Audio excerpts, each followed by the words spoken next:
Vivek Mishra, down to earth से। जैसा आप जानते हैं कि इस देश में कोविड-19 से बचाव की लड़ाई लॉकडाउन के रास्ते लड़ी जा रही है और लॉकडाउन को लागू हुए करीब 2 महीने होने वाले हैं।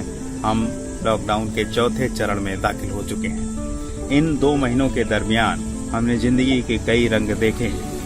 इनमें एक रंग ऐसा भी है जो हमारी आंखों को सुहाया नहीं, और ये रंग था प्रवासी मजदूरों की पीड़ा का, ये रंग था प्रवासी मजदूरों के दुखों का, और ये रंग था प्रवासी मजदूरों के अपमान का। तो हमने कोशिश की कि क्यों ना हम प्रवासी मजदूरों के साथ पैदल यात्रा करके उनके दुख दर्द को समझें, जानें और उनकी बात को ही सीधा आप तक पहुंचा दें।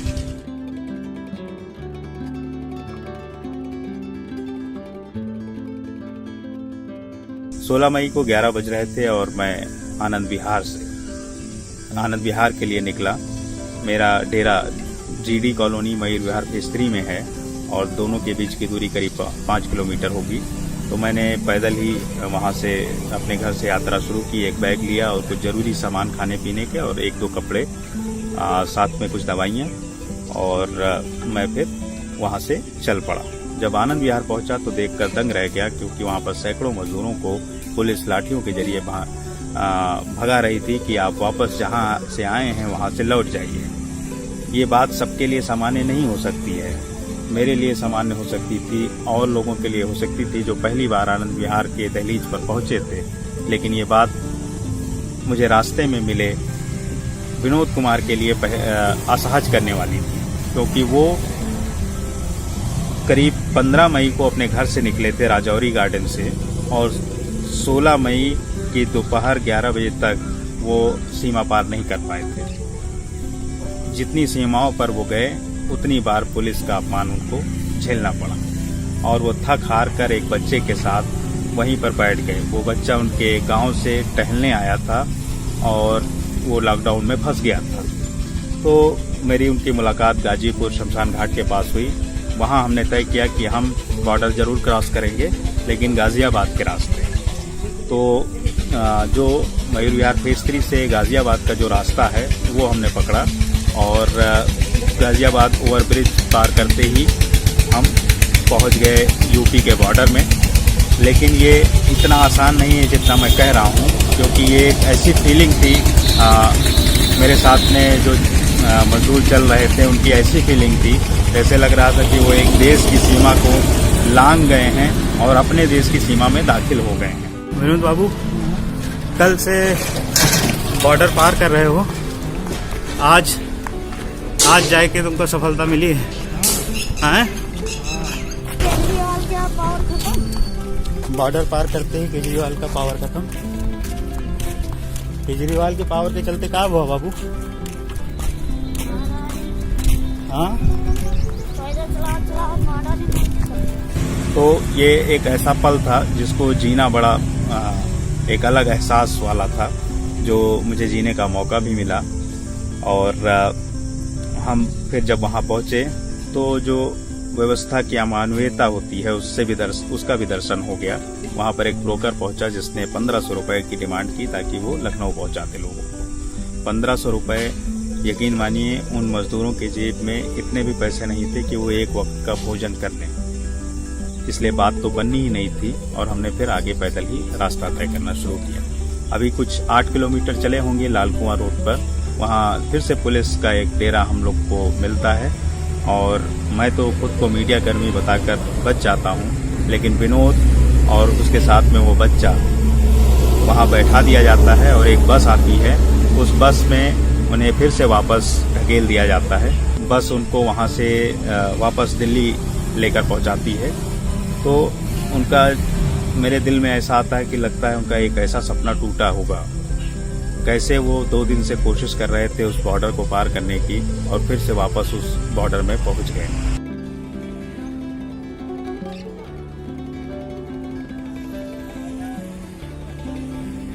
ये एक दुख भरी घटना वहां पर हुई। उसके बाद हम लाल कुआं से आगे बढ़ गए, गाजियाबाद लाल कुआं। तो वहां पे ये कोई 30 किलोमीटर का रास्ता रहा होगा। वहां हम जब पहुंचे तो वहां हमने और खतरनाक दृश्य देखा। बसों का डेरा लगा हुआ था, निजी बसों का, और लोग लड़ रहे थे। कोई 3,000, कोई 2,500, कोई 2,000, बिहार जाने वाले, झारखंड जाने वाले, यूपी जाने वाले, अलग अलग ज़िलों को जाने वाले लोग वहीं पर चारों तरफ एक बड़ा हॉट स्पॉट था। ट्रकों को रोक रहे थे, ट्रकों से बातचीत कर रहे थे कि हमें पहुंचा दीजिए। ट्रक हो, टीसीएम हो, बस हो, कोई भी ये समझौता करने को तैयार नहीं था कि वो कम रुपए में आपको लेकर चला जाएगा। ये सारे वहाँ पर अमानवीय दृश्य दिखाई दिए। बहरहाल वहाँ से हमारा पड़ाव जब आगे बढ़ा तो उसमें हमारे साथ करीब 2 मजदूर थे मुर्शिदाबाद के, जो वहाँ एक मंडप में बैठाए गए थे 2 दिन से। उन्होंने हमसे बताया कि मंडप में बंद थे और कितने दिन बंद रहे थे, इसलिए जैसे ही मौका लगा वो मंडप से बाहर भाग गए और बहुत डरे हुए थे कि कहीं पुलिस रास्ते में उनको रोक न ले। बहरहाल हमने तय किया कि हम पिलखुआ की तरफ बढ़ेंगे हापुड़ में, और हम पैदल उधर पिलखुआ की तरफ बढ़े। रात हो गई थी, करीब 2:30 बज गए थे। वहाँ पहुँच के पता चला कि पुलिस ने बैरिकेडिंग कर रखी है और जितने भी मजदूर ट्रक वगैरह से आ रहे हैं उनको उतार के बाहर बैठा रही है। तो हमारे साथ जितने मजदूर भाई थे वो डर गए कि कहीं हम लोग को फिर से तो नहीं बैठा लिया जाएगा, वापस तो नहीं भेज दिया जाएगा। तो हमने खेत के रास्ते हुए पिलखुआ वाले बैरिकेडिंग को बचाते हुए खेत के रास्ते उसको पार किया। अंतोगत्वा हम एक हापुड़ में बाबूगढ़ थाना क्षेत्र है, उससे थोड़ा आगे एक उपेड़ा गाँव है, वहाँ पहुँच गए। वहाँ पे एक निजी बस खड़ी थी और हमने कुछ आपस में सहयोग करके उनको बैठा दिया, उन मजदूरों को, क्योंकि उनको काफ़ी दूर जाना था। और मैं फिर वहीं हरियाणा ढाबा पे रुक गया। सुबह के 3:10 हो रहे हैं और मैं पिलखुआ से काफ़ी आगे बढ़ आया हूँ।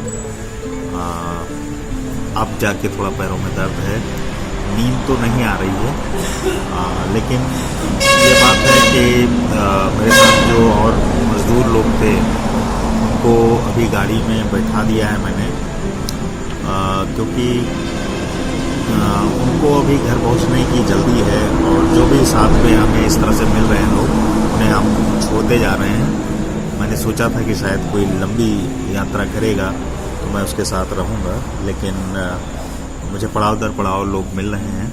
अब मैं यहाँ थोड़ा रुकूँगा, आराम करूँगा और फिर आगे की यात्रा में सुबह के 3 बज गए हैं, तो मैं सुबह 6-7 बजे के आसपास शुरू करूँगा। मेरे चश्मा खो गया है और जिसकी वजह से थोड़ी परेशानी हो सकती है, लेकिन मुझे दूर का दिखना थोड़ा परेशान करता है, तो इसलिए अभी मैं रात में यहाँ रुक रहा हूँ और थोड़ा थकावट भी लग रही, पैरों में अब दर्द चढ़ना शुरू हुआ है।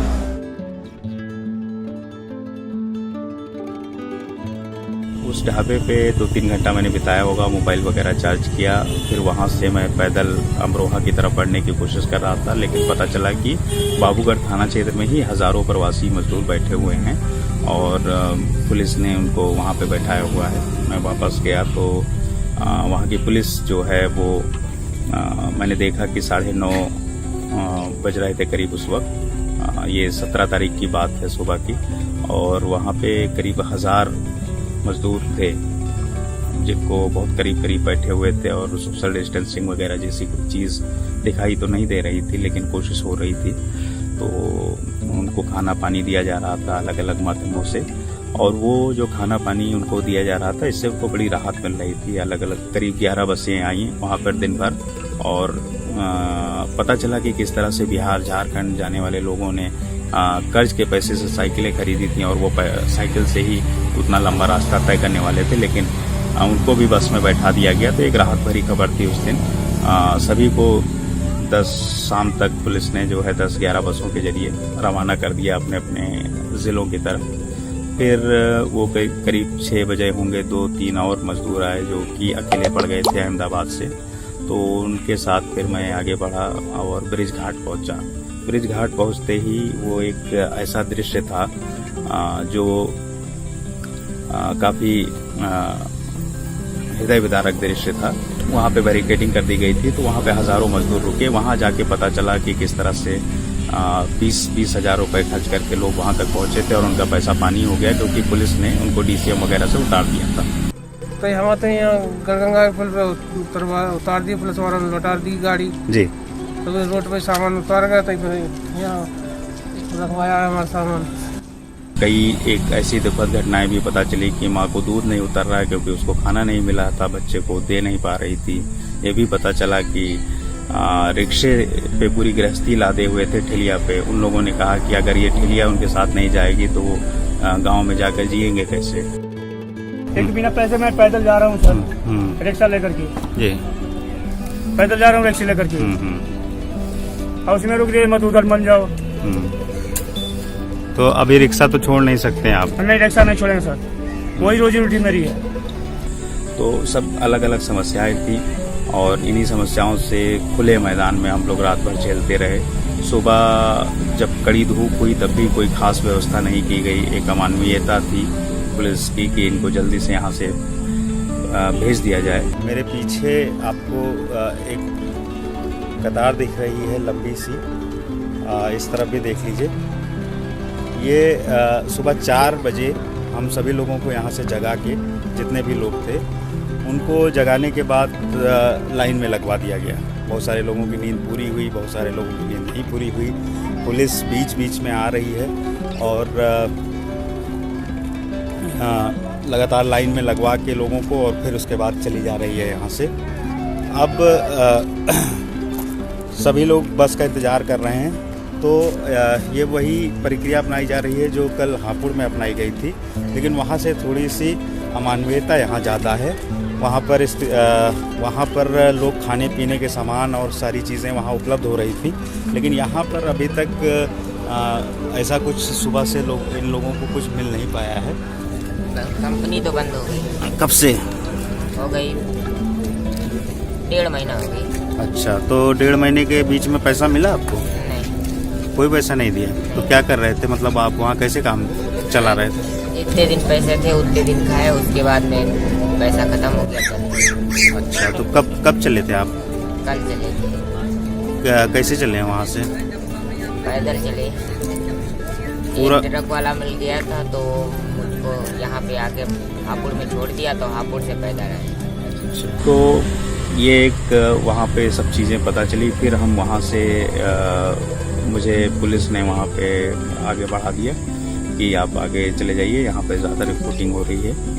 तो मैं सीधा शाहजहानपुर आया। शाहजहानपुर में एक ऐसे परिवार के साथ मैं आया, माइग्रेंट, जिन्हें पानीपत से शाहजहांपुर आने में इतनी तकलीफ़ें उठानी पड़ी जिसका आप अंदाज़ा भी नहीं लगा सकते हैं। उन्होंने पैसा खर्च करके एक DCM बुक किया था, रास्ते में वो DCM पकड़ लिया गया, उनका पैसा उनको नहीं मिला। फिर उन्होंने पूरे परिवार, महिलाएं, बच्चों सहित एक नदी पार की। नदी डूब के इतनी रात में, अंधेरी रात में, उनको पता ही नहीं चल रहा था रास्ता किधर है। और जब वो बाहर पहुँचे, नदी पार करके जब बाहर पहुँचे तो किसी तरह से वो फिर ब्रिज घाट तक पहुंच पाए थे। वहां उनको शाहजहांपुर की गाड़ी मिल गई थी, तो उनके साथ फिर मैंने यात्रा की। तो वो शाहजहांपुर शहर से करीब 28 किलोमीटर अंदर पुआया में एक गांव है, रतनपुर कुंडा, वो वहां की फैमिली थी, तो मैं उनके साथ गया। हम लोग सब लोग गांव पहुंच गए हैं। गांव का क्या नाम है? रतनपुर कुंडा। आप बाबा यहीं थे? हाँ। तो परिवार का पूरा इंतजार कर रहे थे आप? हाँ, परिवार को हम कहीं आ जाए भैया जी, जैसे हम तैसे। परिवार में बहुत खुशी है, पूरा परिवार पहुंचा है। हाँ। मैं भी साथ में हूँ। ये देखिए, दरवाजे पे अभी ताला बंद है और अब ये ताला खुलने वाला है। हाँ। चाबी निकाली जा रही है।